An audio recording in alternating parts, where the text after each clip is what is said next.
Ya ayyuhal muslimin, Assalamualaikum warahmatullahi wabarakatuh. Turunnya Nabi Isa alaihi salam adalah salah satu peristiwa yang akan terjadi akhir zaman. Nabi Isa diutus Allah Subhanahu wa Ta'ala untuk membunuh Dajjal. Mengapa Allah memilih Nabi Isa alaihi salam? Simak video ini untuk mengetahui 3 alasan Allah Subhanahu wa Ta'ala memilih Nabi Isa alaihi salam membunuh Dajjal sesuai firman-Nya dalam Al-Quran. 3 alasan memilih Nabi Isa alaihi salam untuk membunuh Dajjal. Sejatinya, hanya Allah Subhanahu wa Ta'ala yang tahu alasan mengapa mengutus Nabi Isa alaihi salam untuk membunuh Dajjal. Namun, bila mengacu pada beberapa ayat dalam Al-Quran maka dapat diperkirakan beberapa alasan yang mendasarinya.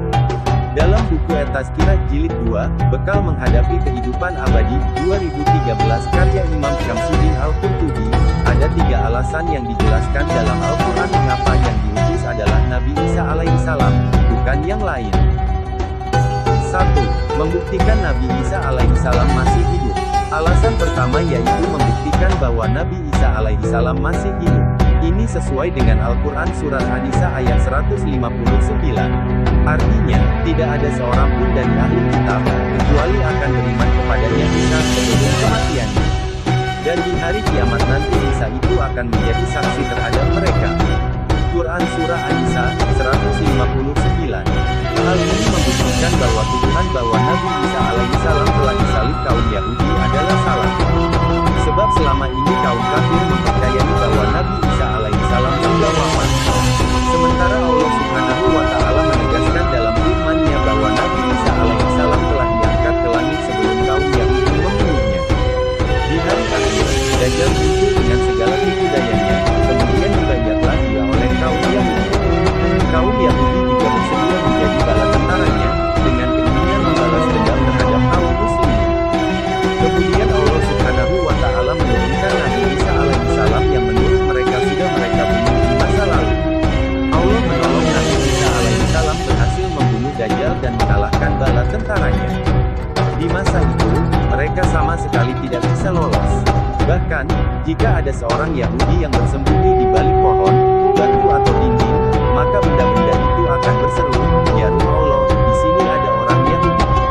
Nabi Isa alaihi salam kemudian menangkapnya. Selanjutnya, orang itu menyerah, atau dibunuh. 2. Mengembalikan Nabi Isa ke tanah.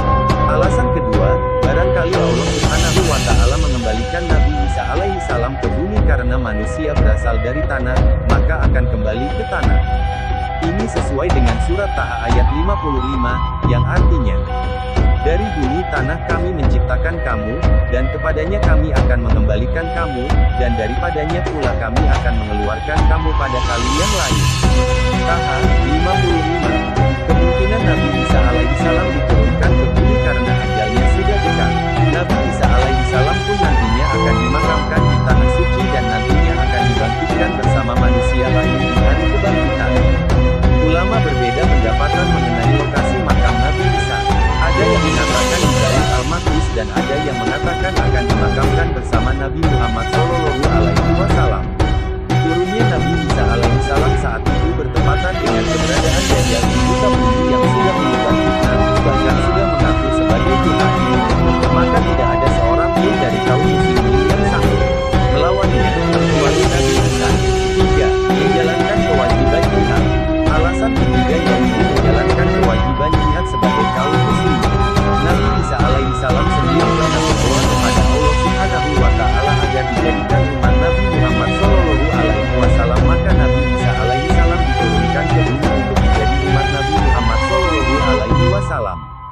Keistimewaan Nabi Muhammad Shallallahu Alaihi Wasallam memang sudah diketahui sejak masa Nabi Isa alaihi salam dan diterangkan di dalam Injil, sesuai surat Al-Fat ayat 29, yang artinya, Muhammad adalah utusan Allah dan orang-orang yang bersama dengan dia bersikap keras terhadap orang-orang kafir, tetapi berkasih sayang sesama mereka.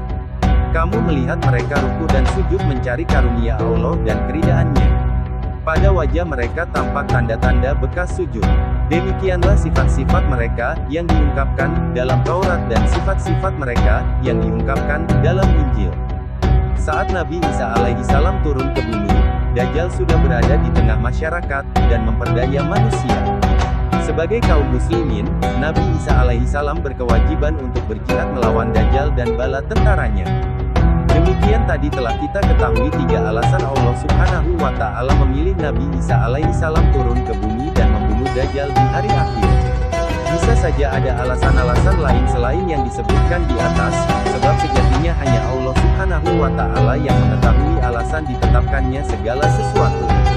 Wallahu a'lam bishawab.